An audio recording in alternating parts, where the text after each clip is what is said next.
Lincoln homeowners pocketed £166,000 each in the last 20 years. The average house price in Lincoln has increased by 230.8% to £239,100 in the last 20 years, a profit of £166,820. That means, when adjusted for inflation in those 2 decades, Lincoln house prices have risen in real terms by 158.7%. What does this mean for existing Lincoln homeowners and first-time buyers trying to get on the Lincoln property ladder? Since 2001, UK average house prices have risen by an astonishing 187.2% across the UK, while in London the figure is 247.6%. Looking back at the people that bought in those first few years of the new millennium, few of those buying or selling property in 2001 could have forecast the massive financial impact that their decision then would have on the rest of their lives.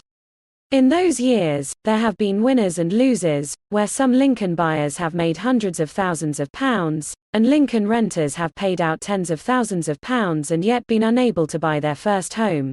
But life is often not as simple as that, so in this article one wanted to discuss the matter further. The average house price in Lincoln has increased by 230.8% to £239,100 in the last 20 years, a profit of £166,820. Now of course these are average prices and don't take inflation into consideration. Yet even when adjusted for inflation, Lincoln house prices have still risen by 158.7% in the last 20 years. Characteristically, the longer a homeowner has owned their Lincoln property, the larger the gain when they sell. Yet most of these profits are never seen by Lincoln homeowners. It has never been money in the bank, unless you sell up and downsize or move somewhere cheaper. Instead, these gains are reinvested back into the housing market when they buy their next home. So, whether the gains are banked or tied up in their bricks and mortar, it looks like all the Lincoln homeowners are in the driving seat. What about all the Lincoln first-time buyers, priced out of the market and unable to get onto the property ladder? Are the young of Lincoln losing out again? Reading the newspapers you would think so, yet nothing could be further from the truth. In fact, it's 26.7% cheaper today to buy a house in Lincoln compared to 2007. That isn't a typo. In 2002, 22.2% of a first-time buyer's household income went on the mortgage payments. Today, that figure stands at 28.4%, yet in 2007, it was 39.3%. Hence why it's cheaper today. Of course, for most young Lincoln potential first-time buyers, the other largest barrier to home ownership is the matter of raising an adequate deposit. Rising rents, and future energy prices, won't help and will in fact make this problem worse, giving ambitious Lincoln first-time buyers not much left at the end of the month to save a deposit for their first home. With soaring Lincoln house prices, this means the amount Lincoln renters need to save for their deposit is growing year on year. For these annoyed renters, there is the unpleasant irony that if they could only get on the Lincoln housing ladder, they would find themselves better off. They would spend a lower proportion of their monthly take-home pay on keeping a roof over their heads. Some people in the press have suggested the older generation, with all the equity tied up in their homes over the last 20 years, should release some of the money and give it to their children or grandchildren to help them on the ladder maybe. Reports in the press have also described many homeowners in their 60s, and older, changing their plans to move home. Many were planning to downsize to release the tied-up equity in their home. That equity would either be used to invest in the bank to produce an income for them or to help their children, sometimes even grandchildren, onto the property ladder.